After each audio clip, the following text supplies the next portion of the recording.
حاجی دوستمراد جان قند باباش قندلات نبات من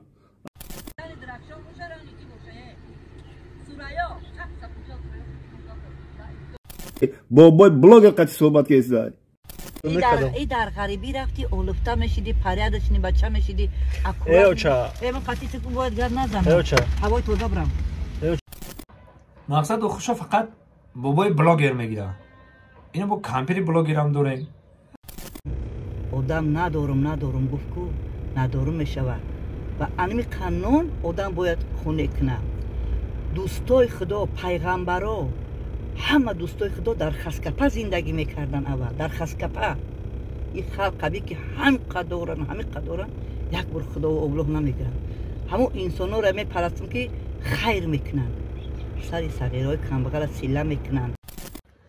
سلام و درود به پایان برادران عزیز، بازم یکی شما را در این ماه مبارک در این ماه شریف رمضان من مبارکباد میگم. خداوند بزرگ روزهای گرفتگیتون رو قبول بگردونه، نمازهای خوندگی رو قبول بگردونه.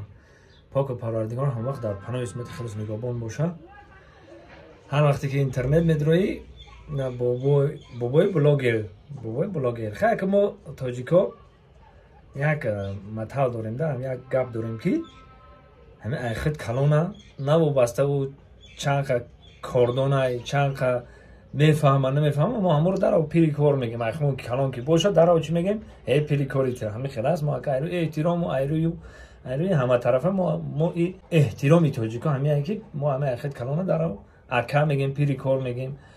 مقصد نه حتی پیری کار هست، همین کمپیری کار نداشتیم، کمپیری کار همین کمپیر بسیار میبینم قطعا بچهش راستیگه من وقتی که من همین میدرم تماشا میکنم ما برای چی یارت احسن میگم آفرین میگم که به این پیری خودشان نگاه نکرده باور میکنه دیگه خیر آدم رو بی همین چیل بالا دیگه یگام کردیم به پیر شیدم دیگه خشانه میته خنداشونو بزنن. این باور که من تماشا کردم در یک خم در اومده در این موسفید در همین خانکی ها در همین تنکی ها مقصد کارهایی که ایو میکنن خوش به حالشان خواهشانو بزنم. باور که من در حیرت ماندم.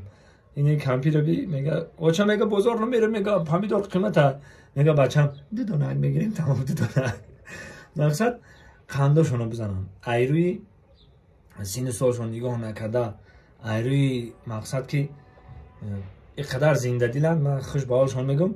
خیلی همتون هر نفر میشناسین این بابای پیری کارو این مامای کمپیری کار این هر دوشه باید برد دیگه. من این اگر که یک جای شما با یکم ایده خوب کنم با خوب میشه یک جای تماشا میکنیم.